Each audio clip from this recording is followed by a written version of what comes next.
आज का पहला प्रश्न है कि मेवाड़ के शासक राणा कुंभा के संबंध में कौन सा कथन जो है सत्य नहीं है। आपके ऑप्शन हैं, राणा कुंभा ने मालवा के शासक महमूद खिलजी को परास्त किया और इस विजय की याद में राणा कुंभा ने चित्तौड़ में कीर्ति स्तंभ या विजय स्तंभ का निर्माण कराया।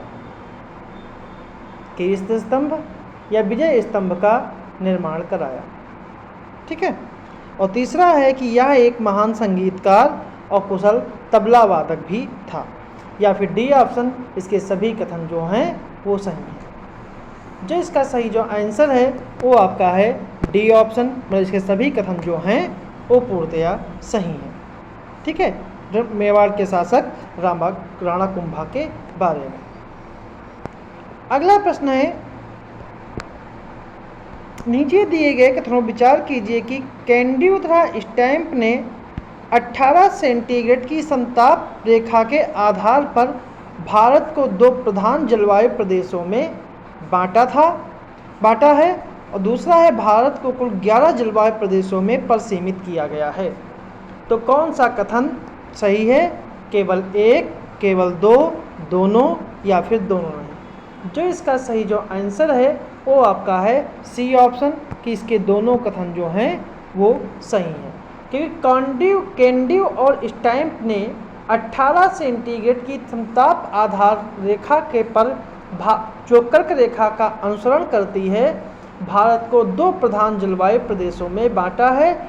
एक को उपोष्ण कहा जाता है और दूसरों को उष्णकटिबंधीय कहा जाता है। इन दोनों को दोबारा फिर पुनः उपविभाजित किया गया है। उपोष्णकटिबंधीय के अंतर्गत 5 और उष्णकटिबंधीय के अंतर्गत कुल 6। तो कुल मिला के 11 पूरे भारत को कुल मिला के 11 जलवायु प्रदेशों में परिसीमित किया गया है। तो दूसरा कथन भी सही है, इसलिए इसके दोनों कथन सही हैं। अगला प्रश्न है, निम्नलिखित में से कौन सा युग्म सही सुमेलित नहीं है? कि तुलबुल परियोजना, झेलम नदी, श्रीशैलम परियोजना, मंजीरा नदी, दुलहस्ती परियोजना, चिनाब नदी, उकाई परियोजना, ताप्ती नदी। तो कौन सा जो सही सुमेलित नहीं है? जिसका सही आंसर है वो आपका है बी आंसर, क्योंकि श्रीशैलम परियोजना जो है वो मंजीरा नदी पर स्थित नहीं है। श्रीशैलम परियोजना जो है वो आपकी कृष्णा नदी पर स्थित है। कृष्णा नदी पर स्थित है और यह आंध्र प्रदेश में है। तुलबुल परियोजना झेलम नदी पर जम्मू कश्मीर में है। दुलहस्ती परियोजना चिनाब नदी पर जम्मू कश्मीर में है और उकाई परियोजना जो है वो ताप्ती नदी पर गुजरात में। अगला प्रश्न है कि निम्न कथनों पर विचार कीजिए कि भारत में पहला एल्युमिनियम उद्योग 1837 में जेके नगर में स्थापित किया गया था और भारत में पहली ऊनी मिल की स्थापना मुंबई में की गई थी। तो कौन सा कथन सही है? केवल एक, केवल दो, दोनों या फिर दोनों नहीं। जो इसका सही जो आंसर है वो आपका है केवल एक, मतलब पहला कथन सही है, दूसरा कथन जो है वो गलत है। कि भारत के पहले एल्युमिनियम उद्योग की स्थापना 1837 ईस्वी में जेके नगर पश्चिम बंगाल में हुई थी, जबकि ऊनी मिल की स्थापना जो है मुंबई में ना होकर यूपी के कानपुर में हुई थी। यूपी के कानपुर में हुई थी। इस प्रकार दूसरा कथन जो है वो गलत है।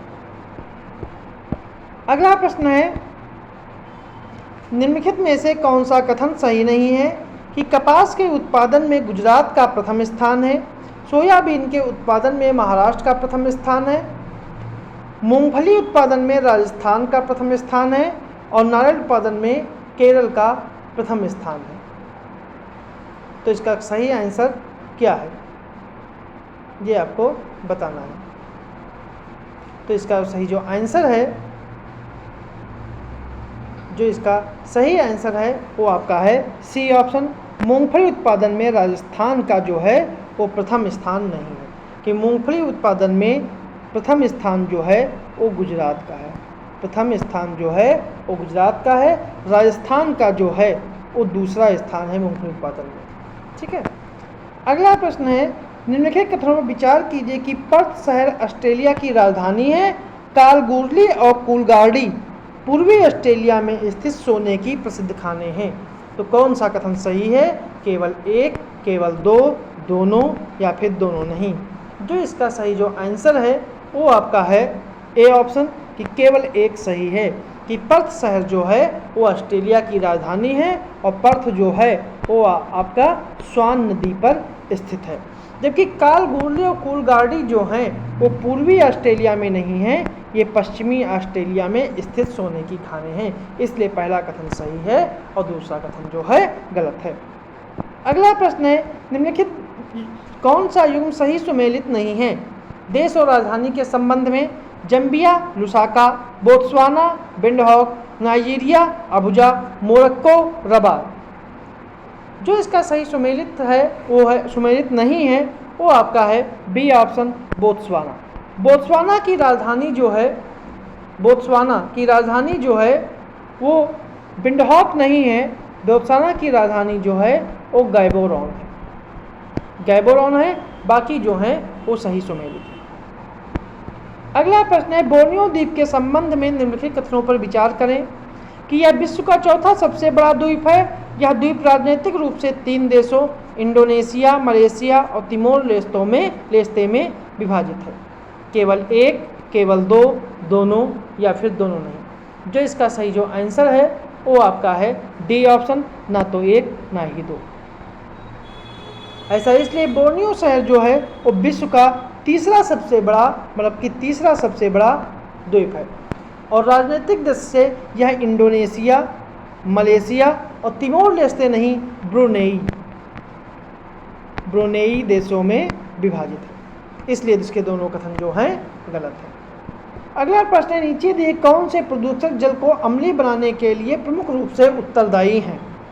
Nitrous oxide, sulphur dioxide, nitrogen dioxide या फिर मीथेन। जो इसका सही जो आंसर है वो आपका है सी ऑप्शन 1, 2, 3। में पहला, दूसरा, तीसरा जो है कि वर्षा के जल को अम्लीय बनाने का मुख्य कार्य जो है, ठीक है, सल्फर डाइऑक्साइड, नाइट्रोजन डाइऑक्साइड और नाइट्रस ऑक्साइड करते हैं, ना कि मीथेन इससे संबंधित नहीं। अगला प्रश्न है, सूची 1 और सूची 2 को सुमेलित करना है। विटामिन की कमी उनसे होने वाले रोग कि vitamin B1, vitamin B5, vitamin B6 और विटामिन B7। तो इसका सही सुमेलन जो होगा कि विटामिन B1 की कमी से जो है इसका जो सही है, विटामिन B1 की कमी से वृद्धि का रुकना, विटामिन B5 की कमी से बालों का सफ़ेद होना, विटामिन B6 की कमी से पेशी ऐंठन और विटामिन B7 की कमी से बालों का झड़ना, ये रोग हो जाते हैं। ठीक है, विटामिन B5 की कमी से चर्म संबंधी रोग वही होते हैं। ठीक है, तो ये हमारा सही ऑप्शन जो है वो बी ऑप्शन है। अगला प्रश्न है, नीचे दिए गए अभिकथन और कारण है कि लाल भोजन के साथ आए हुए जीवाणुओं को नष्ट करने में सहायक होती है और लाल में टायलिन पाया जाता है जो स्टार्च को शर्करा में तोड़ देता है। इसका कौन सा कथन सही है? तो इसका बी ऑप्शन सही है। ए आर दोनों सही हैं और आर ए की सही व्याख्या नहीं करता है, क्योंकि हमारे भोजन की पाचन जो है मुख से ही प्रारंभ होता है और मुख में पाई जाने वाली लाल ग्रंथियों से लाल निकलती है जो हल्की अम्लीय होती है। लाल में टायलिन होता है जो स्टार्च को शर्करा में तोड़ता है और साथ में ही लाल में लाइसोजाइम नामक एंजाइम पाया जाता है, ठीक है, जो भोजन के साथ आए हुए जीवाणुओं को तोड़ता है, नष्ट करने में सहायक है। इसलिए इसका बी ऑप्शन जो है वो सही है। अगला प्रश्न है, निम्नलिखित में से कौन सा एक सही सुमेलित नहीं है? रोग और तत्व की कमी कि धान में खैरा रोग सोडियम की कमी से, मक्का में सफ़ेद कली रोग जस्ता की कमी से, फूल गोभी में ब्राउनिंग रोग बोरान की कमी से, नींबू में डाईबैक रोग कॉपर की कमी से। तो कौन सा सुमेलित नहीं है? जो इसका सही जो आंसर है वो आपका है ए ऑप्शन। धान का खैरा रोग जो है वो सोडियम की कमी से नहीं होता है। धान का खैरा रोग जो है वो जिंक या जस्ता जिंक या जस्ता की कमी से होता है और 6 एक्सरसाइज में। अगला प्रश्न है, यदि सेल्सियस पैमाने पर 200 सेंटीग्रेड तापमान है तो इसका मान फ़ारेनहाइट पैमाने पर कितना होगा? 330 फ़ारेनहाइट, 376 फ़ारेनहाइट, 392 फ़ारेनहाइट, 398 फ़ारेनहाइट। जिसका सही जो आंसर है वो आपका है सी ऑप्शन 392 फ़ारेनहाइट, मतलब सी ऑप्शन का जो है वो सही है। अगला प्रश्न है, सूर्योदय तथा सूर्यास्त के समय सूर्य लाल रंग का प्रतीत होता है, लाल रंग का प्रकीर्णन सबसे कम होता है, तो कौन सा इसका जो है वो सही है? तो इसका सही आंसर जो है वो आपका ए ऑप्शन है कि के ए आर दोनों सही हैं और ए आर इसकी सही व्याख्या करते हैं। क्योंकि सूर्योदय और सूर्यास्त के समय किरणों सूर्यास्त में किरणों को वायुमंडल में अधिक दूरी तय करनी पड़ती है, जिसके कारण प्रकाश की छोटी तरंगों का प्रकीर्णन हो जाता है, जबकि लाल रंग का न्यूनतम प्रकीर्णन होने के कारण यह आगे बढ़ती है। यही कारण है कि सूर्यास्त और सूर्योदय के समय सूर्य का रंग लाल दिखाई पड़ता है। अगला प्रश्न है, सुपर कंप्यूटर के संबंध में निम्न कथनों पर विचार कीजिए कि मार्च 2015 में राष्ट्रीय सुपर कंप्यूटिंग मिशन प्रारंभ किया गया था और मिशन संयुक्त रूप से विज्ञान एवं प्रौद्योगिकी विभाग तथा इलेक्ट्रॉनिक्स तथा सूचना प्रौद्योगिकी मंत्रालय के द्वारा संचालित किए जा रहे हैं। केवल एक, केवल दो, दोनों या फिर दोनों? जो इसका सही आंसर है वो आपका है सी ऑप्शन, एक और दो दोनों, मतलब सी ऑप्शन का जो है वो सही है। अगला प्रश्न है, हाल ही में चर्चा में रहा पुष्पक क्या है? एक रडार, 5वीं पीढ़ी का लड़ाकू विमान, रियूजेबल लॉन्च व्हीकल या फिर मालवाहक पोत? जो इसका सही जो आंसर है वो आपका है C option, reusable launch vehicle. ISRO ने 22 मार्च 2024 को कर्नाटक में चित्रदुर्ग परीक्षण रन से रियूजेबल लॉन्च व्हीकल पुष्पक की सफलतापूर्वक इन्होंने लैंडिंग की थी। अगला प्रश्न है, अर्धचालक सेमीकंडक्टर के संबंध में निम्नलिखित कथनों में सही कथन चुनिए कि यह ऐसे पदार्थ होते हैं जिनकी विद्युत चालकता चालक और अचालक के बीच की होती है, तापमान में वृद्धि के साथ इनकी चालकता में वृद्धि होती है, अर्धचालक का प्रतिरोध तापमान बढ़ने पर बढ़ता रहता है, परम शून्य ताप पर अर्धचालक में आदर्श अचालक की भांति व्यवहार करते हैं। कौन सा कथन सही है? 1 2 3 4, 1 2 3, 2 3 4 या फिर 1 2 4? जो इसका सही जो आंसर है वो आपका है डी ऑप्शन, 1 2 4। क्योंकि अर्धचालक अर्थात सेमीकंडक्टर ऐसे पदार्थ हैं जिनकी विद्युत चालकता चालक और चालक के बीच की होती है, इसलिए इन्हें अर्धचालक कहते हैं। तापमान में वृद्धि के साथ इनकी चालकता में वृद्धि होती है, जबकि प्रतिरोध ताप बढ़ाने पर कम होता रहता है। परम शून्य ताप पर अर्धचालक एक आदर्श अचालक की भांति व्यवहार करते हैं। अगला प्रश्न है, भारत में नवीकरणीय ऊर्जा के लक्ष्य के पंचामृत लक्ष्य के संबंध में कौन सा सही नहीं है? कि 2030 तक 500 गीगावाट गैर जीवाश्म ऊर्जा क्षमता हासिल करना, 2045 तक ऊर्जा की आवश्यकताओं को कम से कम 50% हिस्सा नवीकरणीय ऊर्जा के माध्यम से पूरा करना, 2030 तक कुल अनुमानित कार्बन उत्सर्जन को 1 बिलियन टन तक कम करना और 2070 तक जीरो कार्बन उत्सर्जन का लक्ष्य प्राप्त करना। तो कौन सा इसमें सही नहीं है? तो इसका सही जो आंसर है वो आपका है बी ऑप्शन, 2045 तक अपनी नवीकरणीय जो ऐसा है जो 2045 तक नहीं रखा गया है, यह रखा गया है 2030 तक। ठीक है, इसलिए दूसरा कथन जो है गलत है। अगला प्रश्न है, हाल ही में गगनयान को उड़ान द्वारा अंतरिक्ष में जाने वाले 4 पायलट्स का चयन किया गया है। उनके नाम की घोषणा की गई, उन्हें एस्ट्रोनॉट विंग प्रधानमंत्री द्वारा प्रदान किए गए हैं। निम्नलिखित में से कौन सा शामिल नहीं है? Group captain Prashant Balakrishnan, group captain Angad Pratap, wing commander सुभाषु शुक्ला या ग्रुप कैप्टन अमित झा? जो इसका सही जो आंसर है वो आता है C option, wing commander Shubhanshu Shukla. इस उड़ान के द्वारा 3 भारतीय अंतरिक्ष यात्रियों को धरती से लगभग 400 किलोमीटर ऊंची कक्षा में 3 दिन के लिए गगनयान के जरिए भेजा जाएगा। इस उड़ान के लिए वायुसेना के 4 पायलट्स का चयन किया गया है, जिसमें प्रशांत बालकृष्ण नायर, अंगद प्रताप और अजीत कृष्णन और शुभांशु शुक्ला शामिल हैं।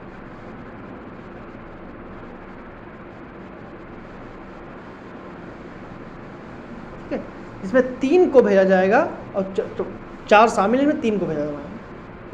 अगला प्रश्न है, निम्नलिखित कथनों पर विचार कीजिए। उत्तर प्रदेश का औसत जनघनत्व 829 प्रति व्यक्ति है और जनघनत्व में उत्तर प्रदेश का राज्यों में तीसरा स्थान है। कौन सा कथन सही है? केवल 1, केवल 2, दोनों या फिर दोनों नहीं। जो इसका सही जो आंसर है वो आपका है केवल डी ऑप्शन, केवल 1। क्योंकि 2011 की अंतिम जनगणना के अनुसार उत्तर प्रदेश का औसत जनघनत्व जो है 829 पर व्यक्ति है और राष्ट्रीय औसत जो है वो 382 से 400, राष्ट्रीय औसत जो है वो 447 से है। तो जनघनत्व की दृष्टि से उत्तर प्रदेश जो है वो देश के तीसरे नहीं बल्कि चौथे राज्य में क्रम पे आता है। अगला प्रश्न है, सर्वाधिक ग्रामीण एवं शहरी शिशु जनसंख्या वाला राज्य एवं केंद्र शासित क्षेत्र है बिहार एवं दिल्ली, उत्तर प्रदेश और दिल्ली, बिहार एवं लक्षद्वीप एवं उत्तर प्रदेश और लक्षद्वीप। जो इसका सही जो आंसर है वो आपका है बी ऑप्शन, उत्तर प्रदेश और दिल्ली। क्योंकि उत्तर प्रदेश का जो है वो 24.25 मिलियन है और दिल्ली का 5.48 मिलियन है। अगला प्रश्न है, 2011 की जनगणना के अनुसार अनुसूचित जाति की संख्या उत्तर प्रदेश की कुल जनसंख्या का 20.7% है और अनुसूचित जाति की जनसंख्या देश की कुल जनसंख्या का 15.6% है। तो कौन सा कथन सही है? केवल 1, केवल 2, दोनों या फिर दोनों नहीं। जिसका सही जो आंसर है वो आपका है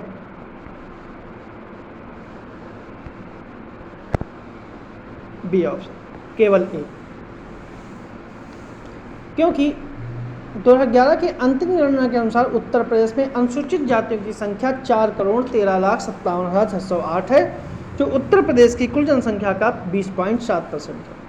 जबकि संपूर्ण देश में कुल जनसंख्या में अनुसूचित जातियों की संख्या जो है उस 15.6 नहीं 16.6% है। अगला प्रश्न है, जनगणना 2011 के अनुसार उत्तर प्रदेश के अनुसूचित जनजातियों में लिंगानुपात है 931, 941, 951 या फिर 961। जो इसका सही जो आंसर है वो आपका है सी ऑप्शन, 951। आज का आखिरी प्रश्न है कि जनगणना 2011 के अनुसार निम्नलिखित में से कौन सा सर्वाधिक ग्रामीण जनसंख्या प्रतिशतता वाला राज्य है? असम, उड़ीसा, बिहार, मिजोरम। जो इसका सही जो आंसर है वो आपका है सी ऑप्शन, बिहार। क्योंकि बिहार की 88.70% जनसंख्या जो है वो ग्रामीण है। असम की 83.92 और उड़ीसा की 83.32